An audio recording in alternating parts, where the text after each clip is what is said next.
Ayan, so we're going tricycle, guys. We're going to Boulevard today. In the center, it's easy to get to tricycle. Right now.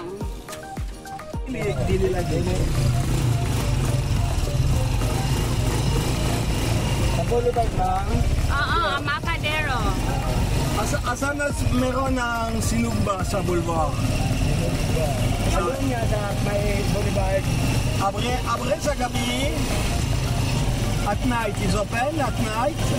Bukas sa gabi, kuya. Oh, mamaya yan.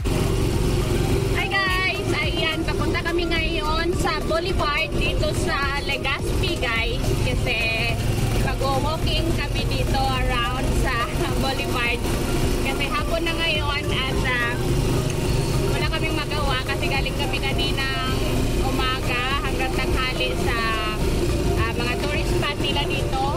At umuwi kami sa hotel, natulog at nagpahinga kasi wala kaming tulog kagabi, guys. Kasi yun nga, yung lipad namin is madaling araw. So, kailangan namin magpunta ng midnight sa airport. So, ayun nga, wala kaming tulog kagabi. So, ngayon, nakapagpahinga na kami, lumabas kami, guys. Kasi gala-gala kami dito sa Legazpi. At punta kaming Boulevard ngayon. So, tingnan natin kung anong meron dito. As usual, meron yung mga barbecue or kung ano. So, titigin kami doon ngayon, guys. Samahan nyo kami. Let's go. Gala-gala tayo dito sa Legazpi.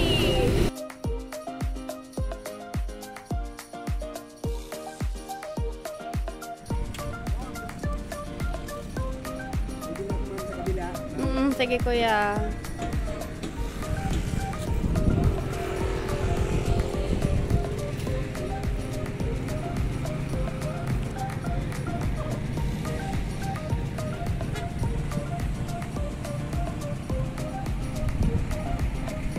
Hi guys! So ayan, dito kami ngayon sa Legazpi Boulevard, guys. So kitang-kita yung volcano dito, guys, na napakaganda. So nasa harap siya ng boulevard, ang ganda, guys. Ito sa mga tourist attraction nila dito. Ito ang pinaka main tourist attraction nila dito sa center ng Legazpi, guys, ang boulevard. Kasi makikita yung dagat, tsaka sa likod nun ay yung volcano. So ang ganda ng view, guys, at it's a very nice experience, guys, to have come here. Grabe, ang ganda, guys. It's my first time visit here in Legazpi, guys. Pero yung asawa ko, ilang beses na siyang nagbalik dito kasi dati nga, yun nga, magtutour siya sa mga turista namin or sa mga bisita namin na galing abroad na pumupuntang Legazpi, guys. Ayan. Sometimes siya mismo yung nagtutour sa kanila. So, ayan. Ganda dito, guys.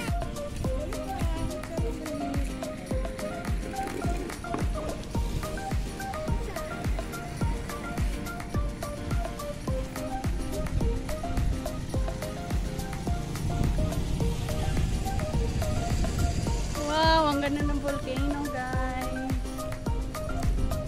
Ang haba ng boulevard nila dito, guys. Grabe, kapag lakarin mo yung simula sa doon at saka dito sa pinagparkingan namin ng guys, tricycle, is grabe ang haba, mga 2 kilometers, 3 kilometers ba. Grabe kapag lakarin mo. Ang ganda ng boulevard nila dito, guys. Ang linis at ang haba. Makapaglakad-lakad ka talaga kapag hapon or kung pwedeng maga-jogging or kung gusto mo maga-jogging. Ayan, ganda dito, guys.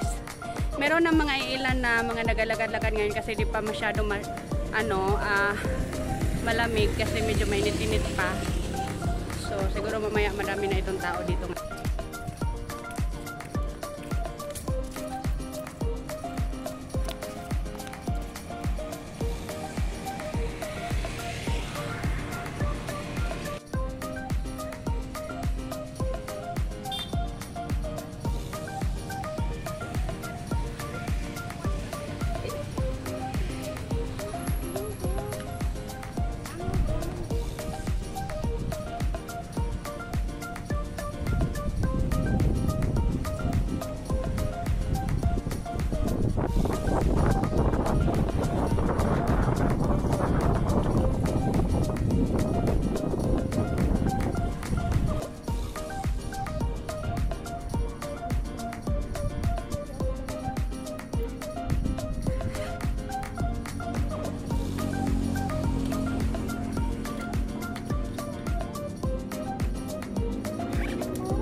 Ah!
Iya, Bu.